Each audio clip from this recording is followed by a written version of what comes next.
Vakalapudi fishing harbour వద్ద నూతనంగా వెలసిన శ్రీరామ మందిరంలో శ్రీరామనవమి మహోత్సవాలను ఘనంగా నిర్వహించారు.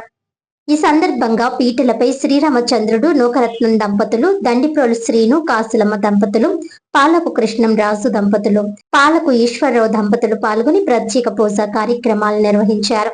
అనంతరం ఆలయ కమిటీ సభ్యులు పాలేపు శివకుమార్ మాట్లాడుతూ 30 సంవత్సరాల కళ 2026 మార్చి 23న తీరిందని, ఆ రోజు ఫిషింగ్ హార్బర్ లో శ్రీ కోదండరామ మందిరాన్ని ఏర్పాటు చేయడం జరిగిందని తెలిపారు. నూతన ఆలయంలో తొలిసారి శ్రీరామనవమి మహోత్సవం ఘనంగా నిర్వహించడం జరిగిందని తెలిపారు. అలాగే అన్నదాన కార్యక్రమాన్ని ఘనంగా నిర్వహించామని అన్నారు. అదే విధంగా తమకు అన్ని విధాలా సహకరిస్తున్న ఎమ్మెల్యేకి, నానాజీ ఫిషింగ్ హార్బర్ ప్రజలకు ధన్యవాదాలు, కృతజ్ఞతలు తెలియజేశారు.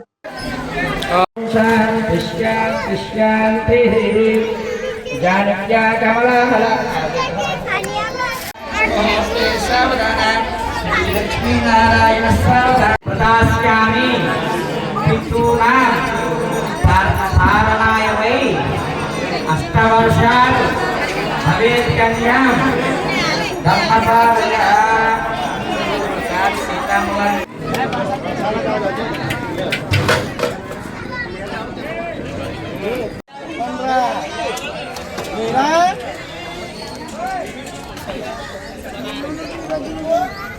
నందు మార్చి 23వ తారీఖుని స్టార్ట్ అయింది సార్. ఇక్కడ పూజలు ఫస్ట్ విఘ్నేశ్వరుడు పూజ పునస్కరించుకుని యజ్ఞం చేసుకుంటూ పూర్ణావతి ఇచ్చుకుంటూ విగ్రహ ప్రతిష్ఠ చేయించారండి ఈ ఊరు ప్రజలందరూ, ఊరు పెద్దలు, గ్రామ పెద్దలందరూ.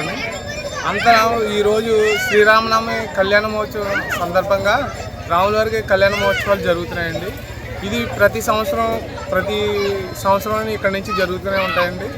ఇది ఫిషింగ్ హార్బర్లో ఇక కొత్తగా గుడి నిర్మించుకున్న వల్ల కొంచెం అంగరంగ వైభవంగా గట్టిగా చేసుకున్నాం సార్. ప్రతి సంవత్సరం ఇంతకు ఒదిగి జరుగుతుంది. మా స్థానిక ఎమ్మెల్యే గారు నానాజీ గారు, కొండబాబు గారు, పిల్లందలక్ష్మి గారు వచ్చారండి. ఇక్కడ గుడికి చేసుకుని చూసుకున్నారండి. ఎమ్మెల్యే గారు పెయింట్లు అది ఇచ్చారు ఈ టెంపుల్కి. మళ్ళీ ఇక్కడ ఆధ్యాత్మికంగా కళ్యాణం జరుగుతుందండి. ఊరు